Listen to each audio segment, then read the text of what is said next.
Good morning, students. Good morning to Good everyone. morning, sir. Okay, ma. So today I want to discuss about the transport of gases. Transport of gases through blood. So blood ద్వారా transport of gases అనేది ఎలా జరుగుతుంది అనేది ఈ రోజు మనం తెలుసుకుంటాం. So here the transport of gases, that means oxygen and carbon dioxide is transport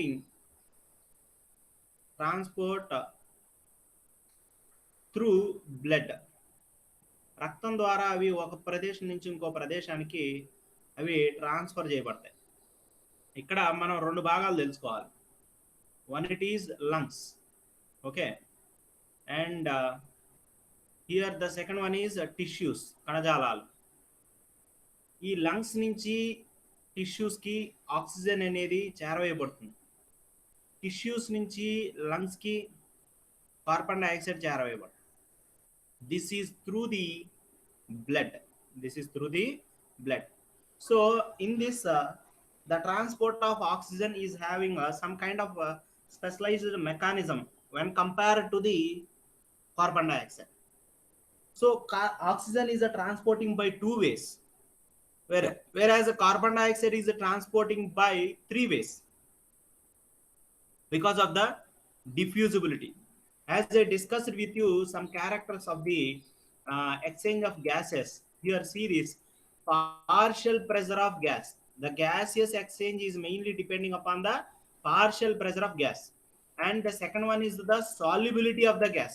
ఎంతవరకు అది చొచ్చుకుపోగలిగేటువంటి లక్షణాన్ని కలిగి ఉంటుంది లేదా కరిగిపోయేటువంటి లక్షణం కలిగి ఉంటుందో అనే దాని మీద ఆధారపడి ఉండి ఈ యొక్క ఎక్స్చేంజ్ అనేది జరుగుతుంది. And thickness of the respiratory membrane, ఈ రెస్పిరేటరీ మెంబ్రేన్ ఎంత థిక్గా ఉంది ఎంత థిన్గా ఉన్నది అనే దాని మీద డిపెండ్ అయి ఉండి ఇక్కడ మనకి ఈ యొక్క ట్రాన్స్పోర్ట్ అనేది జరుగుతూ ఉంటుంది, అంటే ట్రాన్స్పోర్ట్ ఆఫ్ గ్యాసెస్ అనేది జరుగుతూ ఉంటుంది. అండ్ సర్ఫేస్ ఏరియా ఎక్కువ ఉంటే transport of exchange of gases అనేది ఫ్రీగా జరగడానికి అవకాశం ఉంటుంది.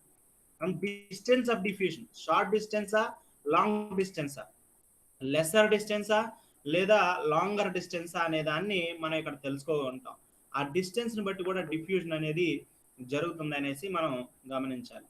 And coming to that transport of gases, in this transport of gases let us we will discuss about the first one is that is, and one more here it is I want to discuss about that.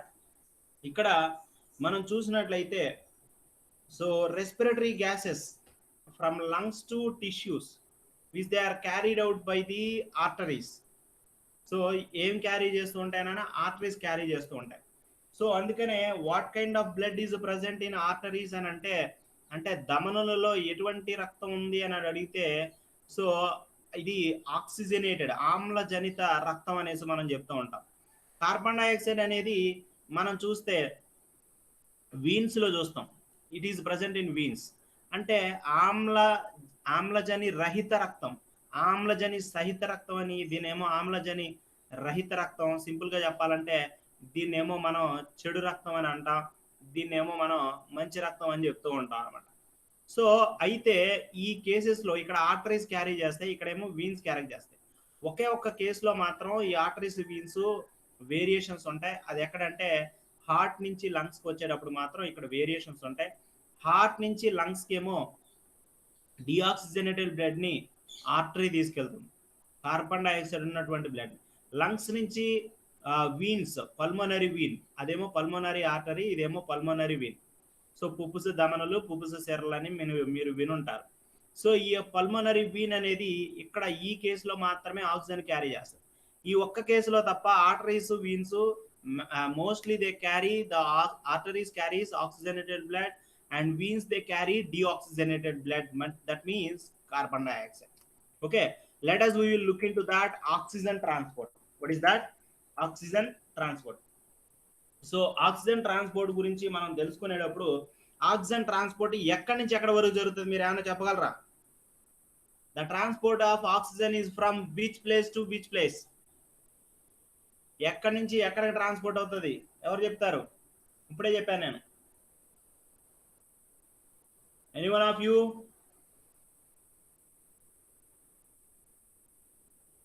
Any one of you please respond. Sir so class లో ఉన్నారా? ఉన్నాం sir. ఉన్నారు. ఎంతమంది ఉన్నారు? 4 ఉన్నారు. Oxygen transport అనేది ఎక్కడి నుంచి ఎక్కడ జరుగుతుంది? మీకు ఏమైనా ఐడియా ఉందా? ఓకే, సరే. బాడీ అంతా అవుతుంది, ఫ్లో అవుతుంది కదా సార్. బాడీ అంతా టిష్యూస్ వెరీ గుడ్. మొత్తం అన్ని కణాలకి అందుతుంది కదా సార్. ఇంకా నానా, ఎక్కడి నుంచి ఎక్కడికి? ఎక్కడికి వెళ్తుందో చెప్తున్నారు. ప్రతి బాడీకి వెళ్తుంది, ప్రతి పార్ట్కి వెళ్తుందని. ఎక్కడి నుంచి వస్తుంది? లంగ్స్ నుంచి. మాట చెప్తే సరిపోయేది. ఇక్కడ చించేసుకుంటున్నాను నేను. ఓకే, ఇక్కడ చూడండి. ఇక్కడ లంగ్స్ నుంచి టిష్యూస్ కి ఏం వెళ్తుంది? ఇక్కడ ఆక్సిజన్. బాడీ అంతా అనేటప్పుడు సింపుల్ గా టిష్యూస్ లేదా సెల్స్ అంటే అయిపోతుంది. సో ఇక్కడ ఆక్సిజన్ ట్రాన్స్పోర్ట్ అనేది లంగ్స్ నుంచి సో టిష్యూస్ కి వెళ్తుంది. వెళ్ళేటప్పుడు ఎలా వెళ్తుంది? లంగ్స్ నుంచి టిష్యూస్ కి వెళ్తుంది ఆక్సిజన్ అనేది. It is carried out by the blood. ఎవరు క్యారీ చేస్తున్నారు నాన్న? బ్లడ్ క్యారీ చేస్తున్నారు. ఈ బ్లడ్ 2 రకాలుగా ఈ యొక్క ఆక్సిజన్ ని ట్రాన్స్పోర్ట్ చేస్తారు. ఎన్ని రకాలుగా ట్రాన్స్పోర్ట్ చేస్తుంది నాన్న? 2 రకాలుగా ట్రాన్స్పోర్ట్ చేస్తుంది. ఓకే, ఒకటి ఏంటంటే oxygen binds with haemoglobin and forms oxyhemoglobin. In this way 97% of the oxygen is carried from lungs to tissues. 97% oxygen అనేది ఊపిరితిత్తుల నుంచి కణజాలాలకు చేరవేసే పద్ధతి ఏంటంటే ఈ యొక్క ఆక్సీ హిమోగ్లోబిన్ పద్ధతిలో. అంటే ఈ హిమోగ్లోబిన్ అనేది లేకపోతే మన పరిస్థితి ఏంటి? Haemoglobin is present in the RBC. Haemoglobin అనేది లేకపోతే మనకి ఆక్సిజన్ సరఫరా అనేది, ఆక్సిజన్ రవాణా అనేది ఇక్కడ తగ్గిపోద్ది. దానివల్ల ప్రాబ్లమ్స్ అనేవి వస్తాయన్నమాట. Okay, only 3% of oxygen that combined with that is dissolved in a plasma, blood ప్లాస్మాలో కరిగిపోయి అది డిజాల్వ్డ్ ఆక్సిజన్ గా ట్రాన్స్పోర్ట్ అవుతుంది. Here the oxygen is dissolved in plasma. అంటే నీటిలో కరిగేటువంటి ఆక్సిజన్ అన్నమాట. ఈ నీటిలో కరిగేటువంటి ఆక్సిజన్ పర్సంటేజ్ ఎంత? 3%. ఇప్పుడు చూడండి నాన్న, ఆక్సిజన్ లంగ్స్ నుంచి టిష్యూస్ కి ఎన్ని పద్ధతుల ద్వారా రవాణా చేయబడుతుంది? 2 పద్ధతులు. ఒక పద్ధతి ఏంటంటే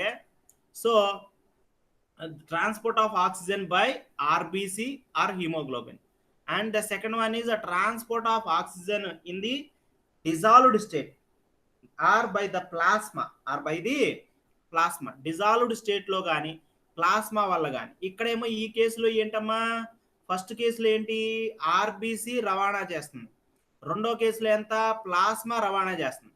ఆర్బిసి రవాణా చేసేటువంటి పర్సంటేజ్ ఎంత? 97%. ప్లాస్మా ద్వారా రవాణా అయ్యేటువంటి పర్సంటేజ్ ఎంత? 3%. ఓకే, సో ఈ విషయాన్ని మనం గుర్తుపెట్టుకోవాలి. అంటే ఆర్బిసికే కాకుండా ఒక్క 3%, అంటే చాలా small amounts of oxygen that is dissolved in the blood లో కరిగిపోయి, లంగ్స్ నుంచి బ్లడ్ లో కరిగిపోయి అది అక్కడి నుంచి హై కాన్సన్ట్రేషన్ టు లో కాన్సన్ట్రేషన్ మెథడ్ లో అది టిష్యూస్ కి వెళ్ళడం అనేది జరుగుతూ ఉంటుంది. Okay, now so here coming to the haemoglobin. So haemoglobin అంటే మీకు అందరికీ తెలిసిందే. హీమోగ్లోబిన్ అనే దాంట్లో ఏముంటుంది, అసలు ఏంటి దాని విషయం ఏంటని చూస్తే హీమోగ్లోబిన్ లో హీమ్ అనేటువంటి పార్ట్ ఉంటుంది. ఆ హీమ్ అనే పార్ట్ లో ఐరన్ అనేటువంటి మాలిక్యూల్ ఉంటుంది, ప్లస్ గ్లోబిన్ అనేటువంటి పార్ట్ ఉంటుంది. ఈ గ్లోబిన్ లో మనం చూసినట్లయితే 4 పాలీపెప్టైడ్ చైన్స్ అనేవి ఉంటాయి. How many polypeptide chains are there? 4 polypeptide chains. In these 4 polypeptide chains, 2 are alpha chains, 2 are beta chains. So 2 are alpha chains, 2 are beta chains. Okay. So alpha polypeptide chains, beta polypeptide chain. ఒక్కొక్క polypeptide chain లో ఒక్కొక్క him group ఉంటుంది. ఒక్కొక్క polypeptide chain లో ఒక్కొక్క him group ఉంటుంది. అంటే 4 polypeptide chains, 4 ఏమో iron chains. Okay. So iron molecules ఇలా ఉంటాయి. Iron molecule bind oxygen molecules. 4 iron molecules ఉన్నాయి కాబట్టి 4 ఆక్సిజన్ మాలిక్యూల్స్ ని బైండ్ చేయడానికి అవకాశం ఉంటుంది. ఆక్సిజన్ ని బంధించేటువంటి మాలిక్యూల్ ఏంటంటే ఐరన్. ఈ ఐరన్ అనేది ఎంత ముఖ్యమైందో దీన్ని బట్టి ఇప్పుడు మీకు అర్థం అవుతాం. ఐరన్ లేకపోతే హీమోగ్లోబిన్ అనేది సంశ్లేషణ జరగదు, అంటే తయారనేది అవ్వదు అనమాట. సో ఎప్పుడైతే ఐరన్ ఉండదో ఆక్సిజన్ అనేది ఆ దేహంలో అనేది తక్కువగా ఉంటుంది. అలాంటప్పుడు వాళ్ళు ఒళ్ళు నొప్పులతో బాధపడేటువంటి అవకాశాలు ఉంటాయి. And this haemoglobin which is simply called as, మనం దీన్ని ఏమంటామంటే రెస్పిరేటరీ పిగ్మెంట్. రెస్పిరేటరీ పిగ్మెంట్, శ్వాస వర్ణకము అని అంటాం. Respiratory pigment. ఈ రెస్పిరేటరీ పిగ్మెంట్ అనేది which gives colour to the blood. Colour to the blood. So అంటే రెడ్ కలర్ అనేది బ్లడ్ కి రావడానికి కారణం ఈ యొక్క హీమోగ్లోబిన్ అనే మనం చెప్పుకోవాలి. ఓకే. సో మీరు సింపుల్ గా ఇప్పుడు మీకు ఒక పాయింట్ అర్థమైంది కదా. సో 1 మాలిక్యూల్ ఆఫ్ హీమోగ్లోబిన్ అంటే 1 molecule of haemoglobin can bind how many oxygen molecules? 4 oxygen molecules. దీని మీద మిమ్మల్ని క్వశ్చన్ అడిగితే మీరు ఈజీగా రాయగలుగుతారు కదా. 1 మాలిక్యూల్ ఆఫ్ హీమోగ్లోబిన్ ఎన్ని ఆక్సిజన్ మాలిక్యూల్స్ ని క్యారీ చేస్తుంది? Carry 4 oxygen molecules. సో దీన్ని బట్టి మిమ్మల్ని ఒక చిన్న క్వశ్చన్ అడుగుతాను, అది చెప్పండి. 5 molecules of haemoglobin can carry 5 molecules of hemoglobin can carry how many oxygen molecules? 20 sir. ఎన్ని ఆక్సిజన్ మాలిక్యూల్స్? బాను 20 చెప్పాడు. ఇంకా ఎవరన్నా చెప్తారా? ఇక్కడ చూడండి, ఒక హీమోగ్లోబిన్ మాలిక్యూల్ 4 ఆక్సిజన్ మాలిక్యూల్స్ ని క్యారీ చేసింది. మరి 5 హీమోగ్లోబిన్ మాలిక్యూల్స్ ఎన్ని ఆక్సిజన్ మాలిక్యూల్స్ ని క్యారీ చేస్తాయి చెప్పండి. బాను 20 చెప్పాడు. మిగతా వాళ్ళు క్లాసులో ఉన్నారా? క్లాసులో ఉన్నారా ఊడిపోయారా?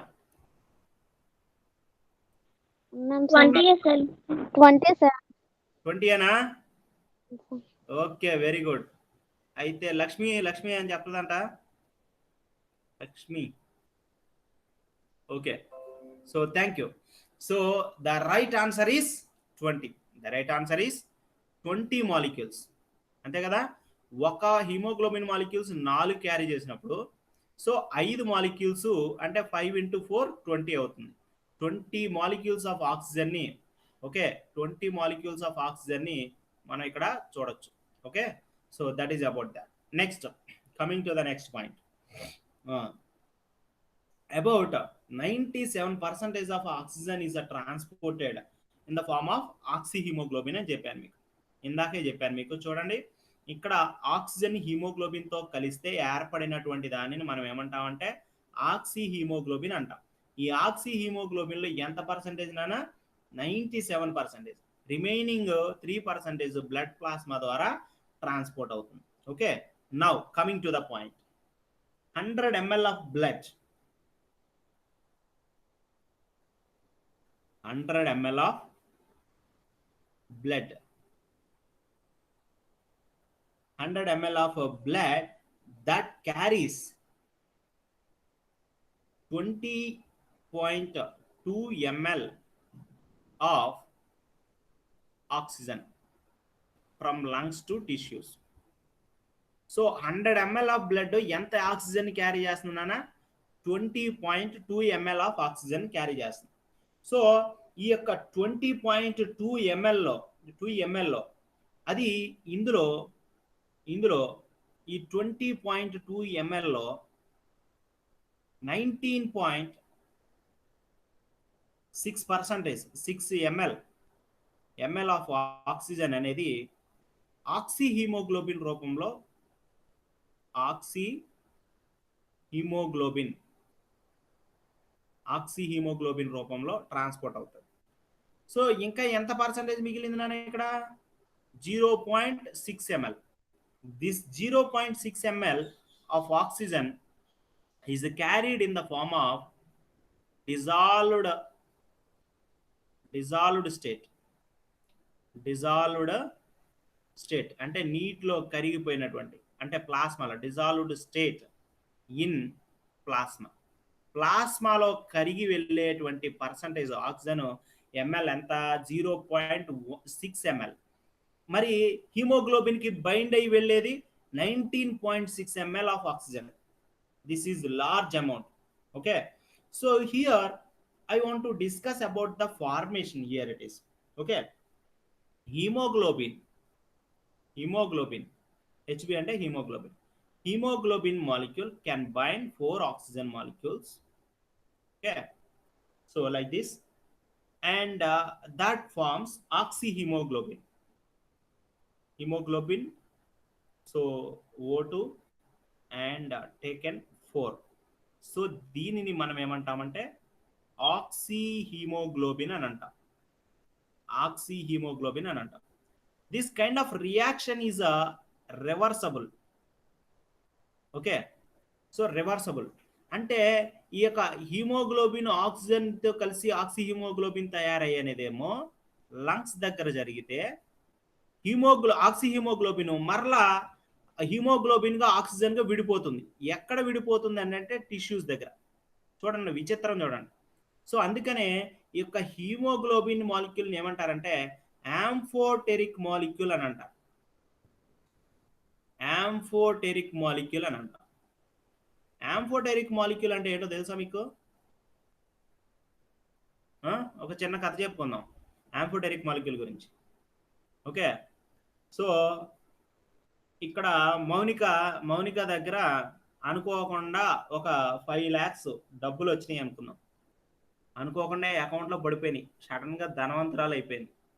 సో ధనవంతరాలు అయినప్పుడు మౌనిక యొక్క స్టేటస్ కూడా కొంచెం మారుతూ ఉంటుంది. మంచి మొబైల్ యూజ్ చేస్తారు, మంచి డ్రెస్సింగ్, లేకపోతే ఇంకా మంచి స్లిప్పర్స్, ఏదైనా కాస్మెటిక్స్ ఇవన్నీ వాడతాం. సో మన దగ్గర డబ్బు ఉన్నప్పుడు మన డబ్బులు చూసి మన దగ్గరకు వచ్చి ఫ్రెండ్షిప్ చేసేవాళ్ళు ఎక్కువ అవుతారు. ఓకే, అంటే ఇక్కడ చూడండి, ఆక్సిజన్ ప్రెజర్ ఎక్కువ ఉంటే ఆక్సిజన్ వచ్చి హీమోగ్లోబిన్కి అటాచ్ అవుతుంది. ఎలాగా? డబ్బు ఎక్కువ ఉన్నప్పుడు మౌనిక దగ్గర ఫ్రెండ్స్ వచ్చినట్టు. ఎప్పుడైతే ఆక్సిజన్ ప్రెజర్ అనేది తగ్గిపోద్దో అది ఎక్కడ తగ్గుతుంది అంటే టిష్యూస్ దగ్గర తగ్గిపోద్ది. ఆక్సిజన్ ప్రెజర్ తగ్గినప్పుడు ఇది మొత్తం ఈ దగ్గరకు వచ్చిన ఫ్రెండ్స్ అందరూ మళ్ళీ దూరంగా వెళ్ళిపోతారు. ఓకే, అంటే నీ దగ్గర డబ్బు అయిపోయింది అనుకోండి, ఆ ఫ్రెండ్స్ ఏమైపోతారో మళ్ళీ డబ్బు ఎవరి దగ్గర ఉన్నాయి వాడిని ఎత్తుకుంటారు. So that kind of molecule is amphoteric molecule. అంటే దేని యొక్క ప్రెజర్ ఎక్కువ ఉంటే, ఏ గ్యాస్ యొక్క ప్రెజర్ ఎక్కువ ఉంటే దాన్ని హిమోగ్లోబిన్ అటాచ్ చేస్తుంది. ఇప్పుడు ఫర్ ఎగ్జాంపుల్ చూడండి, లంగ్స్ దగ్గర ఆక్సిజన్ ఎక్కువ ఉంటుంది, అందుకని ఆక్సిజన్ బైండ్ చేసి ఓకే అది టిష్యూస్ దగ్గరికి వెళ్ళాక టిష్యూస్ దగ్గర ఆక్సిజన్ తగ్గిపోయి కార్బన్ డైఆక్సైడ్ పెరుగుతుంది. కార్బన్ డైఆక్సైడ్ పెరిగినప్పుడు కార్బన్ డైఆక్సైడ్ బైండ్ చేసి ఆక్సిజన్ వదిలేస్తుంది. అది చూడండి ఈ మాలిక్యూల్ ఎలాంటిదో. సో అలాంటి ఫ్రెండ్స్ వంటి మాలిక్యూల్ అనమాట ఇది. డబ్బు ఎవరి దగ్గర ఉంటే వాళ్ళ దగ్గర ఉన్నటువంటి ఆ ఫ్రెండ్స్ లాంటి మాలిక్యూల్ అనమాట ఇది హిమోగ్లోబిన్. అందుకని దాన్ని యాంఫోటెరిక్ మాలిక్యూల్ అని అంటారు. ఏమంటారమ్మా? యాంఫోటెరిక్ మాలిక్యూల్ అని చెప్తూ ఉంటాం. ఓకే, సో ఈ రివర్సిబుల్ రియాక్షన్ గురించి ఇక్కడ 2 మాటలు చెప్తాను. ఇక్కడ హీమోగ్లోబిన్ యాక్చువల్లీ ఎలా ఉంటుందంటే పర్ప్లిష్ బ్లూయిష్ రెడ్ ఇన్ కలర్లో ఉంటుంది. ఏ కలర్లో ఉంటుంది నాన్న? సో హీమోగ్లోబిన్ ఏ కలర్లో ఉంటుంది? పర్ప్లిష్ బ్లూయిష్ రెడ్ కలర్లో ఉంటుంది. ఇది ఎప్పుడైతే ఆక్సిజన్తో బైండ్ అయిందో ఆక్సిహీమోగ్లోబిన్గా మారుతుంది. ఆక్సిహీమోగ్లోబిన్గా మారినప్పుడు ఇది బ్రైట్ రెడ్ కలర్లోకి వచ్చేస్తుంది. ఏ కలర్లోకి వస్తుందన్నా? బ్రైట్ రెడ్ కలర్లోకి వస్తుంది. So that indicates bright red కలర్లో ఉంది నీ యొక్క రక్తం అని అంటే ఆక్సిజన్ ఎక్కువ ఉందండి. డార్క్ రెడ్ కలర్లో ఉందంటే ఆక్సిజన్ తక్కువ ఉందండి. సో పర్ప్లిష్ బ్లూయిష్ కలర్లో ఉంటుంది. అందుకనే మనం మన యొక్క వీన్స్ని చూస్తే పైకి పచ్చగా కనపడతా ఉంటాయి. కొంచెం మీరు చూడండి, జాగ్రత్తగా చూడండి. మీ చేతి మీద వీన్స్ చూడండి, పైకి కనిపించేవన్నీ వీన్సే. ఆర్టరీస్ ఎప్పుడు కూడా, దమనలు ఎప్పుడు కూడా లోపలికి ఉంటాయి, వీన్స్ మాత్రమే పైకి ఉంటాయి. ఆ వీన్స్ని చూడండి ఏ కలర్లో ఉన్నాయి, కొంచెం పచ్చగా కనపడుతున్నాయా, లైట్గా ఎక్కడైనా మీకు పచ్చగా కనిపించినాయి అంటే that is purplish bluish red in colour అనేసి దాని అర్థం అనమాట. ఇది ఎప్పుడైతే ఆక్సిజన్తో బైండ్ అవుతుందో అప్పుడు బ్రైట్ రెడ్ కలర్ మారుతుంది. Dark red to bright red colour అనేది మారుతుంది. దీన్నే మనం ఆక్సిజనేషన్ అని అంటాం. డార్క్ రెడ్ నుంచి బ్రైట్ రెడ్కి వస్తే దీనిని మనం ఏమంటామంటే ఆక్సిజనేషన్ అని అంటాం. అంటే ఆక్సిజన్ అనేది సప్లై చేయబడుతుంది అని దాని అర్థం అనమాట. Okay, so that is about that. Now coming to that, next one is here the oxyhemoglobin is formed at the respiratory surface in the alveolar capillaries.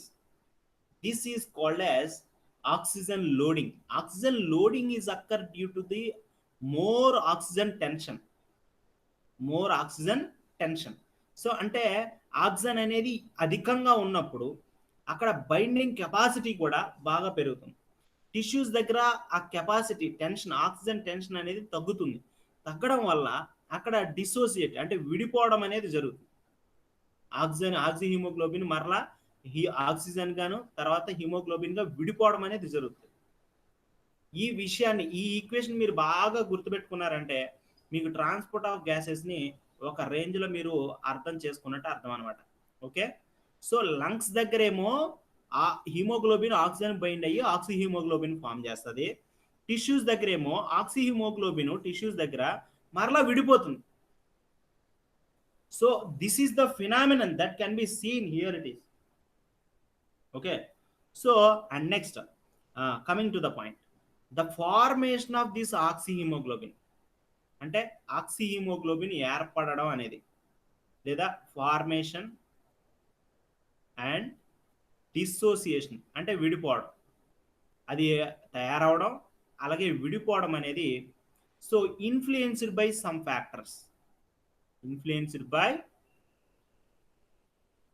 Factors, కొన్ని కారకాలు వాటిని ప్రభావితం చేస్తాయి. ఆ కారకాలు ఏంటి?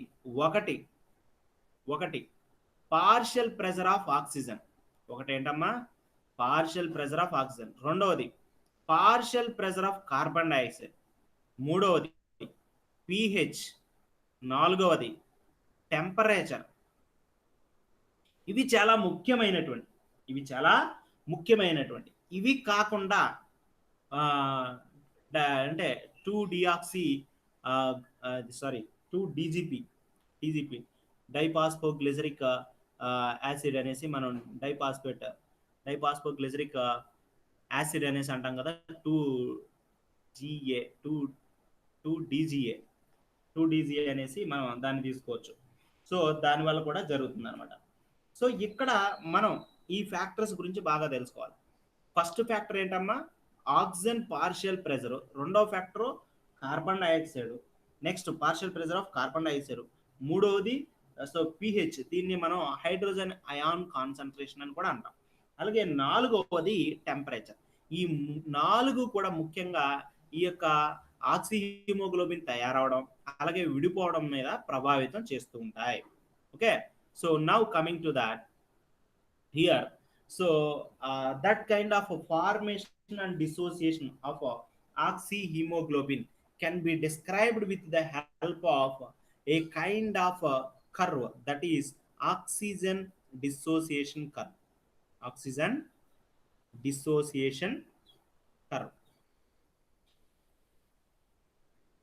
Oxygen dissociation curve. సో దీన్నే మనం ఏమని అంటామంటే వేరే పదంలో మనం ఆక్సిజన్ ఈక్విలిబ్రియం కర్వ్ అని కూడా అంటాం, ఆక్సిహీమోగ్లోబిన్ డిసోసియేషన్ కర్వ్ అని కూడా అంటాం. సో ఆక్సిజన్ డిసోసియేషన్ కర్వ్, ఈ కర్వ్ గురించి మనం ఖచ్చితంగా తెలుసుకోవాలి. ఈ కర్వ్ గురించి తెలుసుకునేటప్పుడు మనం ఈ గ్రాఫ్ గా రిప్రజెంటేషన్ చేసుకుందాం. సో ఇక్కడ ఏం చేస్తానంటే ఈ గ్రాఫ్లో ఎక్స్ యాక్సిస్ వై యాక్సిస్ తీసుకున్నాం. Okay, on X axis I want to take the partial pressure of oxygen. What is that? Partial pressure of oxygen. Partial pressure of oxygen ని మనం ఎలా తీసుకుంటాం? mmHg అంటే ప్రెజర్ని మనం దేంతో క్యాలిక్యులేట్ చేస్తాం? mmHgతో క్యాలిక్యులేట్ చేస్తాం. And next oxygen oxyhaemoglobin formation, oxyhaemoglobin formation HbO2 taken 4, దీన్నే మనం శాచురేషన్ అని కూడా అంటాం. అంటే శాచురేషన్ అంటే దాని అర్థం ఏంటి? ఆక్సిజన్ అనేది రక్తంలో కలిసినప్పుడు దాన్నే శాచురేషన్ అని అంటాం. ఓకే, విడిపోయినప్పుడు అది అంటే డిసోసియేషన్. అంటే saturation is depending upon the pressure మీద ఆధారపడి ఉంటుంది అనేసి మనం చెప్తూ ఉంటాం అనమాట. Okay, now coming to the point. Okay, so ఇక్కడ మనం చూద్దాం 100 mmHg దగ్గర, ఎక్కడైనా 100 mmHg, ఈ పాయింట్ని మనం 100 mmHg అని అనుకుందాం. 100 mmHg దగ్గర 97% శాచురేషన్ అనేది ఉంటుంది.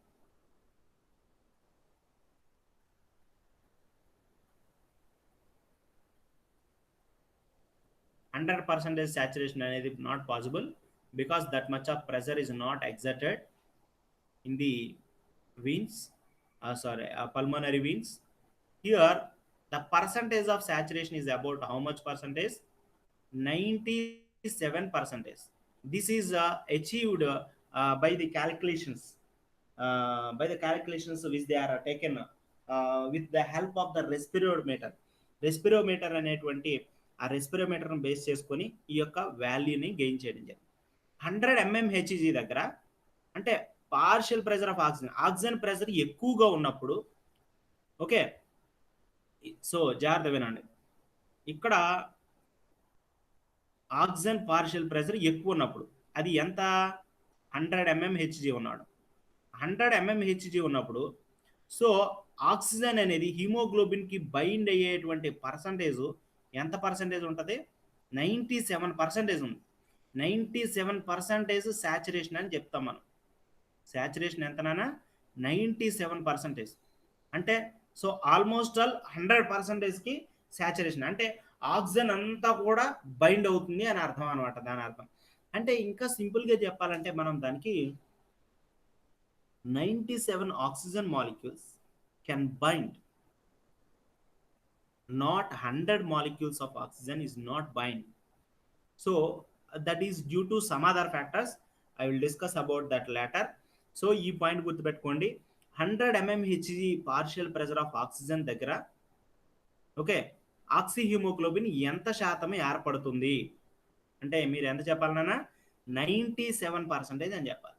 ఓకే, సో ఈ 100 mmHg ఎక్కడ ఉంటుంది అనేసి ఒక క్వశ్చన్ వచ్చినప్పుడు ఈ 100 mmHg పార్షియల్ ప్రెజర్ అనేది ఎక్కడ ఏర్పడుతుంది అనే ఒక క్వశ్చన్ వచ్చినప్పుడు మనం బాగా గుర్తుపెట్టుకోవాలి, it is near the lungs. It is near the lungs. Okay, so ఇక్కడ ఈ విషయాన్ని మనం గుర్తుపెట్టుకోవాలి. Next coming to the point, next point, I'm going to the next point. 40 mmHg ఎంతమ్మా? 40 mmHg. 40 mmHg దగ్గర అంటే ఈ యొక్క 40 mmHg అనేది ఎక్కడ ఉంటుంది అంటే టిష్యూస్ దగ్గర ఉంటుంది. ఇది ఎక్కడ ఉంటుంది నాన్న? టిష్యూస్ దగ్గర ఉంటుంది.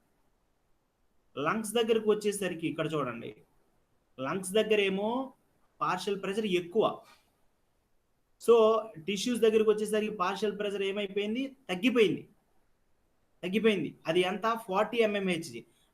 మరి ఎప్పుడైతే ప్రెజర్ తగ్గిందో బైండింగ్ కెపాసిటీ కూడా ఏమవుతుందంటే తగ్గిపోతుంది. It is reduced to 75%. It is reduced to 75%. 75%కి సాచురేషన్ పడిపోతుంది. Okay, now coming to the point, 70%. 70%. Okay, so that is అంటే ఇప్పుడు మనం పడుకున్నాం నాన్న, పడుకున్నప్పుడు నువ్వు ఆక్సిజన్ పీల్చుకున్నప్పుడు ఆ పీల్చుకున్న ఆక్సిజన్ సో ఎంత శాతము 97% అనుకుంటే అది టిష్యూస్ దగ్గరికి వెళ్ళేసరికి ఇంకా 75% హిమోగ్లోబిన్కి అటాచ్ అయింది. మరి ఈ మిగతా ఇందులో మిస్ అయినటువంటి ఆ పర్సంటేజ్ ఎంత ఉంది ఇక్కడ? 22%. ఎంత పర్సంటేజ్ నాన్న? 22%. 22% of oxygen delivered to the tissues. Delivered to the tissues. Delivered to the tissues. So కణజాలాలకి ఎంత శాతం ఆక్సిజన్ మాత్రమే డెలివరీ చేసాం మనం ఇక్కడ? 22% మాత్రమే డెలివరీ చేసాం. ఎంత డెలివరీ చేసాం నాన్న? 22% మాత్రమే డెలివరీ చేసాం. ఇంకా ఎంత పర్సంటేజ్ ఉంది? 75% ఆక్సిజన్ మన ఇంకా బ్లడ్లోనే ఉంది. ఈ కారణం చేతే ఈ 75% ఉండటం వల్లే నీ ముక్కు మూసేసిన 3-4 నిమిషాలు నువ్వు బతుకుంటానికి కారణం. నువ్వు కానీ నేను కానీ ఎవరైనా కూడా మనం సో ఒక 4 to 5 minutes మనం బ్రీదింగ్ తీసుకోకుండా ఉండగలుగుతున్నాం అంటే because of the 75%. Because of the 75% of the oxygen still is present in the blood. Okay, so now coming to the point, 20 mmHg ఇది ఎప్పుడు వస్తుంది? సో దీని గురించి మనం చూడాలి. 20 mmHg, ఈ 20 mmHg అనేది సాధారణంగా నార్మల్ పర్సన్స్ లో ఉండదు. But vigorous exercise or work అంటే మనం బాగా ఫాస్ట్గా పని చేస్తున్నప్పుడు లేదా ఫాస్ట్గా ఎక్సర్సైజ్ చేస్తున్నప్పుడు మన యొక్క ఆక్సిజన్ పార్షియల్ ప్రెషరు ఇక్కడ టిష్యూస్ దగ్గర, విగరస్ ఎక్సర్సైజ్ అప్పుడు టిష్యూస్ దగ్గర, ఎక్కడైనా టిష్యూస్ దగ్గర ఆ ఆక్సిజన్ పార్షియల్ ప్రెషర్ 20కి పడిపోతుంది. ఇక్కడ ఈ కండిషన్స్ ఏంటివి? Normal conditions. ఇప్పుడు నేను పాఠం చెప్తున్నాను, that is normal condition. Okay, మీరు పాఠం వింటున్నారు ఇప్పుడు, నార్మల్ కండిషన్. ఒక రకంగా చెప్పాలంటే నాది కొంచెం యాక్టివ్గానే ఉంటుంది, ఎందుకంటే పాఠం చెప్తున్నాను, గట్టిగా వాయిస్ ఇస్తున్నాను కాబట్టి కొంచెం ఎక్కువగానే ఉంటుంది. So some what exercise that is also. But ఇప్పుడు మీరు వింటున్నారు ప్యాసివ్గా, అది నార్మల్ కండిషన్స్. నార్మల్ కండిషన్స్లో 40 mmHg ఉంటుంది పార్షియల్ ప్రెషర్ ఆఫ్ ఆక్సిజన్ అనేది, ఎక్కడ? టిష్యూస్లో. కానీ విగరస్ ఎక్సర్సైజ్ అప్పుడు ఈ యొక్క పర్సంటేజ్ ఎంతకు పడిపోతుంది? ఆక్సిజన్ పార్షియల్ ప్రెషర్ అంటే 20కి పడిపోతుంది. 20కి పడిపోయినప్పుడు సాచురేషన్ కూడా పడిపోతుంది. The saturation is fall to 35%. ఎంత పర్సంటేజ్ నానా? 35%. 35% పడిపోతుంది. This is okay. సో అంటే ఎక్సర్సైజ్ బాగా ఎక్కువగా చేసేటప్పుడు ఎంత ఆక్సిజన్ని మనం టిష్యూస్కి డెలివరీ చేస్తున్నాం, అంటే టిష్యూస్కి ఎంత ఆక్సిజన్ కావాల్సి వస్తుంది ఒకసారి చూస్తున్నట్లయితే 62%, nearly 62% of oxygen delivered to tissues. అంటే పని చేసేటప్పుడు టిష్యూస్కి ఆక్సిజన్ అవసరం అవుతుందనే విషయం దీన్ని బట్టి మీకు అర్థమవుతుందా? ఓకే సరే. సో ఇంత ఫాస్ట్గా పనిచేస్తున్నా కూడా ఇంకా ఎంత పర్సంటేజ్ ఇంకా బ్లడ్లో ఉంది? మొత్తం అంతా డెలివరీ కాల, 35% ఉంది. 35% ఉందా లేదా? ఇలాంటి పర్సన్ని మనం ముక్కు మూసేసాం అనుకోండి, 1-2 నిమిషాలు మాత్రమే బ్రీత్ పట్టగలడు, ఆ తర్వాత పట్టలేడు.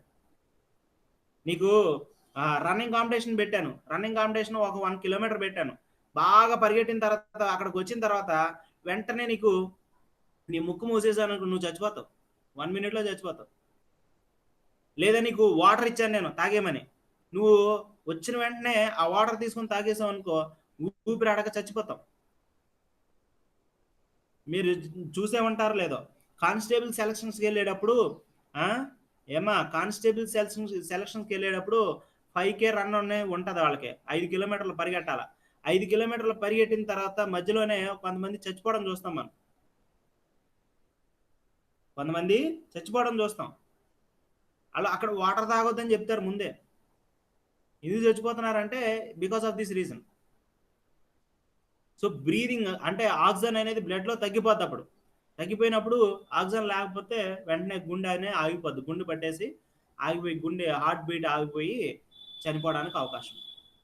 ఓకే, సో ఇప్పుడు నార్మల్ కండిషన్స్లో మన యొక్క లంగ్స్ని ఎంత ఉపయోగించుకుంటున్నాం?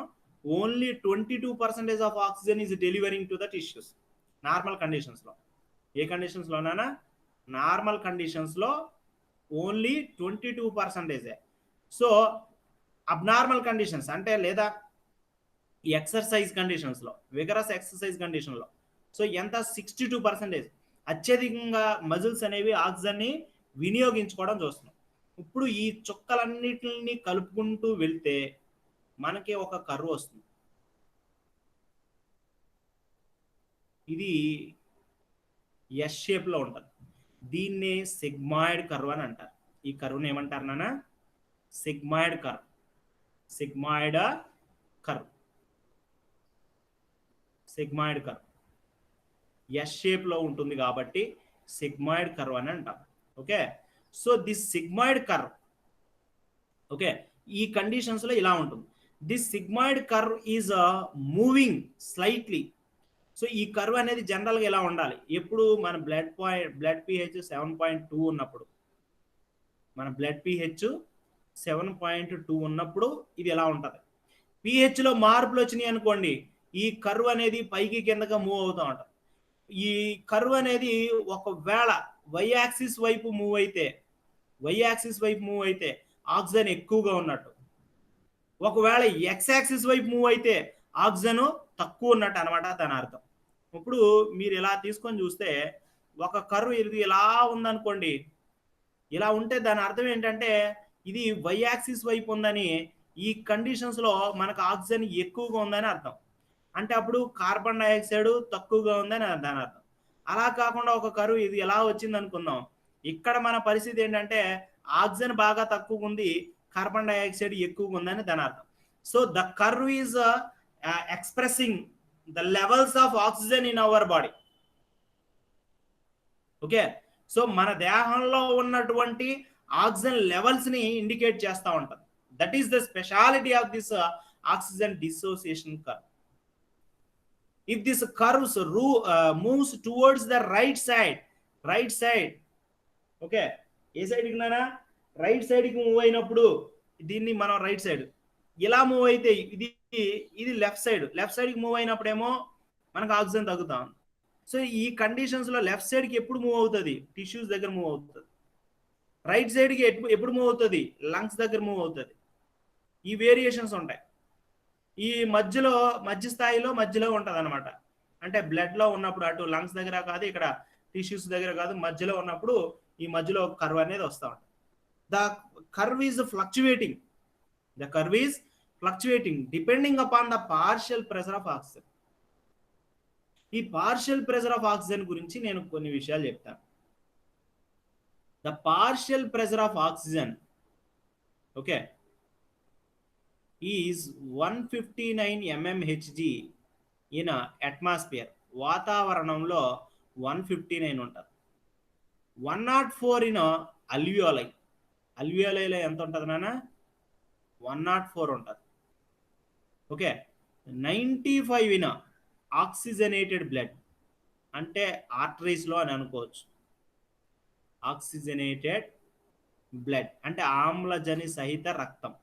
ఆక్సిజనేటెడ్ బ్లడ్లో 95% ఉంటుంది. Okay, sorry 95 mmHg. అలాగే 40 mmHg ఇది టిష్యూస్లో. ఇది ఎక్కడ ఉంటుంది నాన్న? Tissues. Under which conditions? Normal కండిషన్స్లో ఉంటుంది. Whereas it is reduced to 20 mmHg in tissues, that means in the same situation but in vigorous exercise conditions.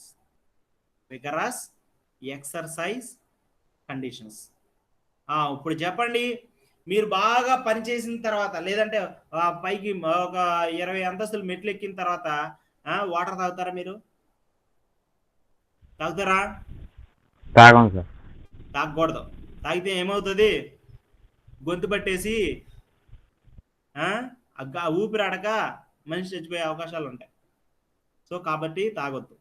So ఇప్పుడు ఇక్కడ చూడండి, ఇక్కడ పార్షియల్ ప్రెషర్ ఆఫ్ ఆక్సిజన్ వెళ్ళే కొద్దీ, అంటే ఇక్కడ ఈ వాతావరణం నుంచి టిష్యూస్కి వెళ్ళే కొద్దీ తగ్గుతుంది కాబట్టి ఎప్పుడైనా కూడా the air moves from high partial pressure to లో పార్షియల్ ప్రెజర్. ఎయిర్ ఎప్పుడు కూడా ఎలా మూవ్ అవుతుంది అని అంటే high partial pressure to high partial pressure to లో partial pressure. This is the symptom. ఇది మనం గుర్తుపెట్టుకోవాలి. అందుకని ఎప్పుడు కూడా ఆక్సిజన్ అనేది వాతావరణం నుంచి మన యొక్క దేహంలోకి మూవ్ అవుతుంది, అంతేగాని దేహం నుంచి వాతావరణంలోకి ఎప్పుడు మూవ్ అవుతుంది. That is the situation here. You must think on it. Okay, so that is about that. Now coming to that. ఇప్పుడు ఈ కర్వ్ నేను ఇందాక చెప్పాను మీకు, ఇది ఇలా ఉంది, ఎస్ షేప్ లో ఉంది. ఇది 7.2 pH దగ్గర. సో అలాగే 7.4 దగ్గర ఇలా పైకి వెళ్ళింది. 7 దగ్గర ఇలా కిందకు వచ్చింది అని అంటే ఇక్కడ సిచ్యువేషన్ ఏంటి, ఆక్సిజన్ అనేది తగ్గిపోతుందని. పైకి వెళ్ళింది కరువు అని అంటే ఇక్కడ ఈ సిచ్యువేషన్ ఏంటి, ఆక్సిజన్ అనేది పెరిగిందని. అంటే if the curve moves towards the Y axis అంటే రైట్ సైడ్, ఏ సైడ్ నానా, right side. If the curve moves towards the X axis అంటే లెఫ్ట్ సైడ్. సో ఈ సిచ్యువేషన్స్ అనేవి, these are depending upon the factors. The movement of this curve towards the y-axis or x-axis mainly depending upon the factors. What are that factors? ఆ factors ఏమని చెప్పాను మీకు చూడండి ఒకసారి. ఇక్కడ partial pressure of oxygen, partial pressure of carbon dioxide, hydrogen ion concentration, దీన్నే మనం pH అని అంటాం, అండ్ టెంపరేచర్. ఏం సార్ ఇవి అన్నీ ఎలా ఉంటాయి? But actually all these factors which are related to the pH only. ఇవన్నీ కూడా pH కి రిలేటెడ్ గానే ఉంటాయి. ఎలా ఉంటాయి ఏంటి అనే దాన్ని ఇప్పుడు చూద్దాం మనం. Now coming to the point. Okay, so here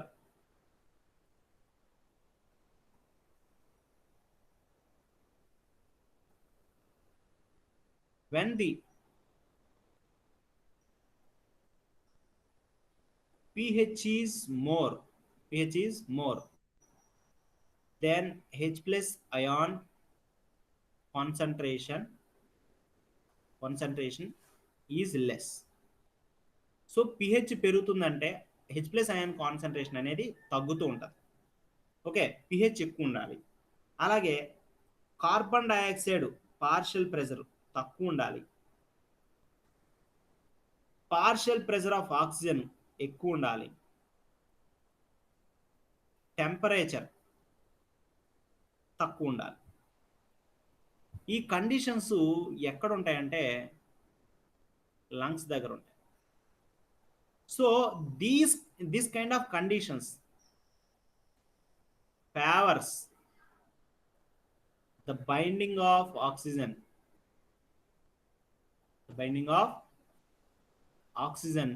to haemoglobin. Oxygen హీమోగ్లోబిన్కి బైండ్ అయినటువంటి కెపాసిటీని పెంచుతుంది. సో అలా కాకుండా మనం when the pH is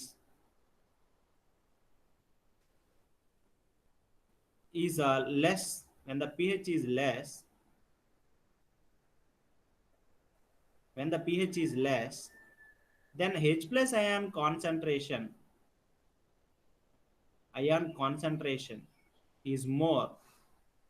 so ఎప్పుడైతే H plus ion కాన్సన్ట్రేషన్ ఎక్కువగా ఉంటుందో అంటే అది ఎక్కువ ఉండడానికి కారణం carbon dioxide, partial pressure of carbon dioxide ఎక్కువ ఉంటుంది.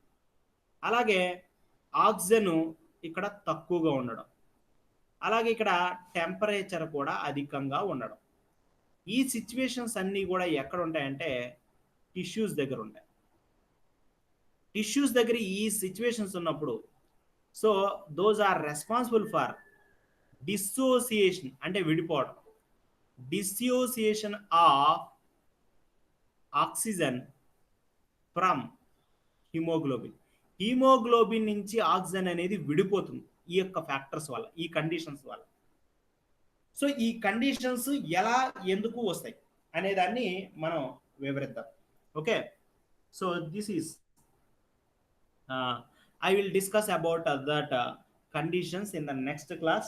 సో నెక్స్ట్ క్లాస్లో నేను వాటి గురించి వివరిస్తాను. సో ఆల్మోస్ట్ ఆల్ మనం అయిపోయింది. దీన్నే మనం బోర్ ఎఫెక్ట్ అని అంటాము. సో బోర్ ఎఫెక్ట్ అంటే the effect of PCO2 and H plus ion concentration that is responsible for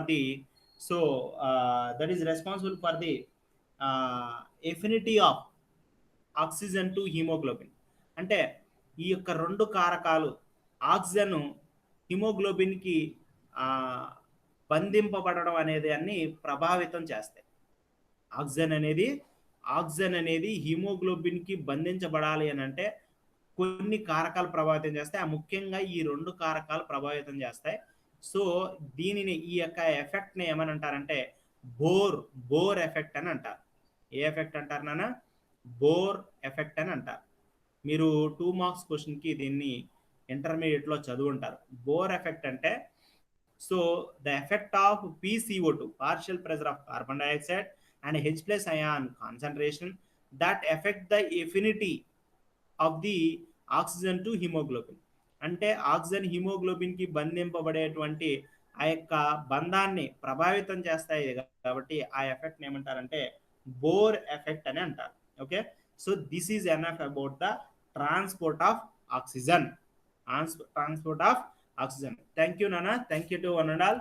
so here I am stopping my lesson. Thank you nana. Once tell me your roll number, so just I will note down that. యొక్క role numbers ఒకసారి చెప్పండి నాన్న. 2 sir. రోజు పేర్లు రాసుకున్నాను కానీ మర్చిపోతున్నాను. ఒక 2 మాత్రమే గుర్తుంటా ఉంది. 2 ఒకటిని 7 ఒకటి గుర్తుంటుంది బాగా. 2 ఎవరమ్మా? 2 ఏమో బాను, 7 నాగలక్ష్మి కదా? ఈరోజు రాలేదు. మౌనిక నీనానా? 3 సార్. ఓకే 3 ఓకే మౌనిక గుర్తుపెట్టుకోవచ్చు. లక్ష్మి 6 సార్. నీది ఎవరు? నువ్వు రోజు చెప్తున్నావు, నేను గుర్తుపెట్టుకోలే వాళ్ళు. మహేశ్వరి 9 సార్. మహేశ్వరి ఏం చేస్తుంది? నిద్రపోతుంది అంటారా? మహేశ్వరి ఆన్ చేసి పక్కన పెట్టేసి వెళ్ళిపోయినట్టుంది. ఓకే నాన్న, thank you. I will see you soon. Now I am closing my lesson. Thank you to one and all.